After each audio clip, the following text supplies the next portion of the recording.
It's been a little quiet on the Battlefield front for me at least. I haven't really talked about this game in a while, even though I'd like to, because not much has really been happening. But today, we got a brand new update with a lot of new things that we got to talk about, so let's get straight into it. And let's get into some things that you might not have noticed out the new update too. Starting out with the obvious though, Renewal has been well renewed. The map flow has been vastly improved with a lot better lanes to get to different objectives. The time to objectives and time to action has been increased drastically by making the map a lot smaller.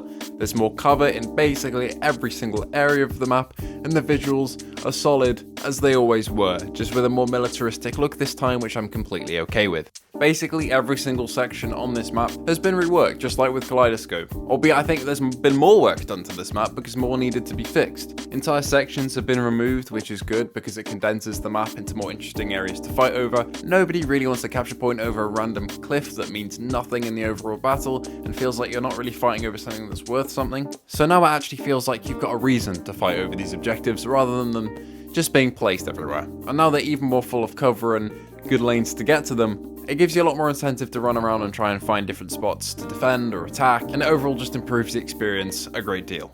Overall, this map has jumped up a tier for me in terms of rankings. It's a lot more fun to play, and I can see myself not being really annoyed when it comes on rotation anymore. I'm going to be enjoying this one like I did with the Kaleidoscope update. So hopefully this trend continues with future maps because it's really what they need. Orbital is looking great for next month, so we'll see where we go with that. Along with that, the Polaris Razor has also been added as an in-world vehicle, meaning you can't spawn it in from the vehicle selection screen. It's just going to turn up like the quad bikes and 4x4s do. This one is a fun little vehicle to get around in. I mean, it's nothing special really, nothing game-changing, but it's a nice little addition to have. It allows you to get around the map in a different way, and overall it's just a positive change. I like seeing new content be added, even if it is something small like this, and it's cool. We also have 3 new bolt weapons from Portal. We have the 1911 pistol, which is great, the P90, which also is very cool, and the Sniper GOL Magnum. The Sniper itself, its accuracy isn't too great, but it's another option to have. The P90 is a good little SMG for CQB firefights, and the 1911 is a solid secondary, albeit with a lower magazine capacity. Now I am just basing my experiences here on how they are in Portal. If they're drastically different in All Out Warfare once I've unlocked them, I might make a video on them. Who knows, but for now I'm just going to base my experience on Portal, which is where I've played with these weapons already, because I haven't unlocked them yet in All Out Warfare. They have requirements, but if they do surprise me, I'll be sure to let you guys know.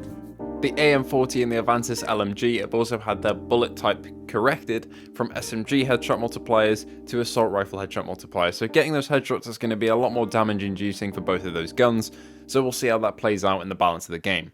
One of the only complaints I had about Season 2's launch was the throwing grenade animation was broken, but now it's been fixed again, so that issue is no longer an issue. Another one that's been plaguing the game for a little while now is spawn beacon visibility when you're spawning in on them. Before, players would flash for maybe a frame or two before actually spawning in, so anyone around it would see exactly when a player is about to spawn in. I myself have used this to time grenades and kill people when they spawn in on the spawn beacons, and even though it's nice to get free kills, it was broken, so it's nice to see that fixed for people who are spawning in. It's going to make it less frustrating for them when they're coming in to spawn on spawn beacons. Now, something that's been fixed that you might not have noticed before, might not notice now, is actually quite a big one for me, and it's subtle, but it's worth mentioning, and that is that when you're prone in a crater, your soldier will no longer have these weird collisions with the deep parts of the crater. It used to be that you jitter around when trying to aim, and that's been fixed now, making it a lot more viable to lie down in craters and return fire to an enemy. DICE have also added a temporary movement speed between stances, making it feel more fluid when you go from crouching to, say, sprinting. And it's something that will just help smooth out the experience, and something that maybe you didn't know was missing before, but you'll really feel the impact of it now. There's also now a short cooldown between different stances, so you can't really crouch spam or lie down spam anymore or anything like that, which is good. And you can no longer push around other prone players, so if there's a teammate, say, next to a cliff on his Casper drone, before you could just push him off the edge and probably kill him, but now you can't, which is good. As for stealth changes in this update, there are a few that I've noticed and some that have been pointed out to me over on Reddit. And to start us off, there is a new headshot audio sound. Very, very nice. Gadgets deployed by your squad are now green instead of blue now, and the free skins that you may have got in the past couple of weeks can now be equipped if they weren't equipable for you before, even though you had claimed them. Also worth noting in stealth changes is that finally weapon stuttering has been fixed. Input latency on controller seems to be improved a lot as well.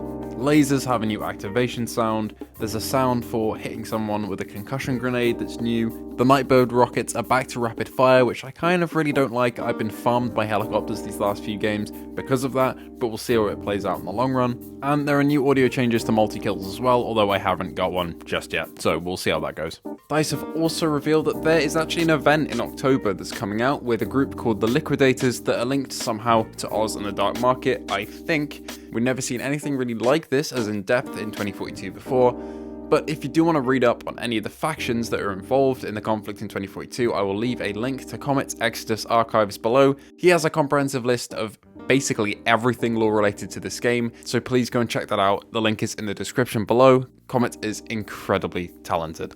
Well, that's about it for this update. I personally am a pretty big fan of it.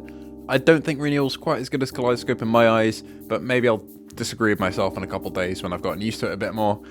But it's still a really solid update with the new weapons, vehicles, and the full map refresh along with the quality of life improvements. If you did enjoy this video, feel free to leave a like and subscribe.